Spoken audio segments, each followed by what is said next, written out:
پرانے وقتوں کی بات ہے کہ ایک بادشاہ کے ہاں کوئی اولاد نہیں تھی۔ بادشاہ نے ملک کے کونے کونے سے حکیم، طبیب اور عالم بلائے اور اپنا اور ملکہ کا علاج کروایا، مگر بادشاہ کو کوئی خوشخبری نہیں مل رہی تھی۔ بادشاہ بہت پریشان تھا۔ اس نے اولاد کے لیے 4 شادیاں بھی کی ہوئی تھیں اور اس کی بہت سی کنیزیں بھی تھیں، مگر اولاد کی نعمت سے محروم تھا۔ بادشاہ نے کئی نجومی بھی بلائے اور ان سے بھی پوچھا کہ میرے ہاں اولاد کب ہوگی، مگر سب نے معافی مانگ لی۔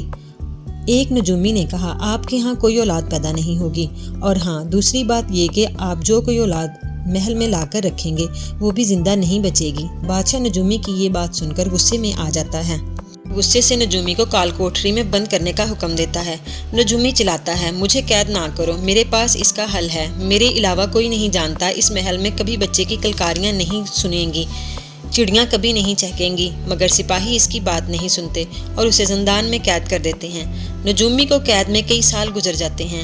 ہر دن ہر کوئی نہ کوئی سپاہی آتا ہے اور نجومی کے لیے رحم کی اپیل کرتا ہے، مگر بادشاہ کو اس پر رحم نہیں آتا۔ بادشاہ اور محل کے باقی لوگ بہت اداس تھے۔ محل کا ماحول سوگوار تھا کہ ایک سپاہی نے آ کر نجومی کے لیے رحم کی اپیل کی اور کہا کہ نجومی کہتا ہے کہ اس کے پاس ایک حل ہے اور وہ بس وہی جانتا ہے۔ بادشاہ کو نجومی پر رحم آ جاتا ہے۔ بادشاہ حکم دیتا ہے کہ نجومی کو لے کر آؤ۔ نجومی کو بادشاہ کے پاس لایا جاتا ہے۔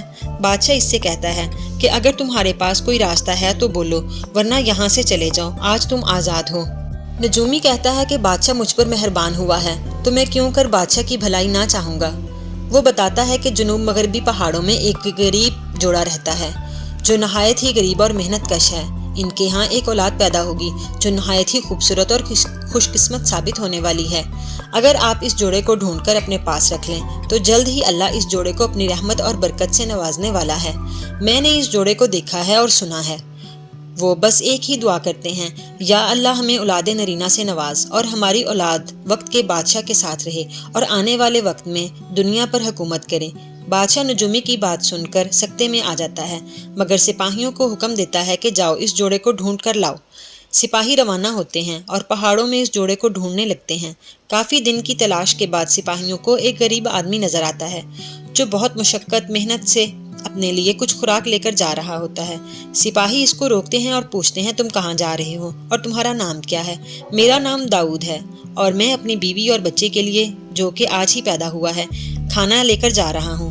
سپاہی کہتے ہیں، ہمیں اپنی بیوی اور بچے سے ملاؤ۔ داؤد ڈر جاتا ہے اور ایسا کرنے سے منع کر دیتا ہے۔ میں اپنا بچہ کسی کو نہیں دکھا سکتا۔ سپاہی کہتے ہیں، یہ بادشاہ کا حکم ہے۔ داؤد یہ سن کر سپاہیوں کو لے کر اپنے غار کی طرف روانہ ہو جاتا ہے۔ جب داؤد غار کے پاس پہنچتا ہے تو اپنی بیوی کو آواز دیتا ہے، بیگم میں آیا ہوں اور میرے ساتھ سپاہی ہیں۔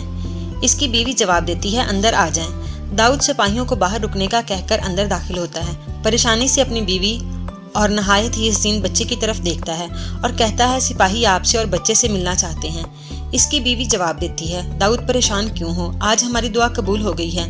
ہم ہی تو دعا کرتے تھے کہ اے اللہ ہماری اولاد کو وقت کے بادشاہ کے ساتھ رہے اور آنے والے وقتوں میں دنیا پر حکومت کرے۔ آج وہ وقت آ گیا ہے، آپ سپاہیوں کو اندر بلاؤ۔ داؤد سپاہیوں کو اندر بلاتا ہے۔ سپاہی اندر داخل ہوتے ہیں۔ داؤد کی بیوی بچے کے چہرے سے کپڑا ہٹاتی ہے۔ سپاہی اتنا خوبصورت بچہ دیکھ کر حیران رہ جاتے ہیں اور سمجھ جاتے ہیں کہ یہ وہی بچہ ہے جس کے بارے میں نجومی نے بتایا تھا۔ سپاہی داؤد کو بیوی اور بچے کے ساتھ محل میں لے آتے ہیں۔ بادشاہ جب بچے کو دیکھتا ہے تو دیکھتا رہ جاتا ہے۔ اتنا خوبصورت بچہ اس نے آج تک نہیں دیکھا تھا۔ بادشاہ داؤد سے پوچھتا ہے کہ بچے کو بادشاہ کے حوالے کرنے کے عوض کیا لوگے؟ داؤد کہتا ہے، بادشاہ میری جان آپ پر قربان، میری اولاد آپ پر قربان، مگر اس کی ماں اس کے بغیر نہیں رہ سکتی۔ بس بادشاہ ہمیں اس کے قریب رہنے کی اجازت دے اور اس کی ماں کو اس کی آیا جی بنا کر اس کے ساتھ رہنے دے۔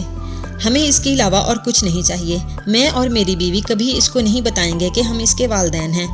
ہم بس اپنی اولاد کے قریب رہنا چاہتے ہیں۔ بادشاہ ان کو محل میں رہنے کی اجازت دے دیتا ہے اور بچے کو ملکہ کے حوالے کر دیتا ہے۔ داؤد اور اس کی بیوی خوش ہوتے ہیں کہ ان کا بچہ محل میں رہے گا اور آنے والا بادشاہ ہوگا۔ یوں ایک غریب پہاڑوں میں رہنے والی ماں کی اولاد ولی عہد کے عہدے پر فائز ہو جاتی ہے۔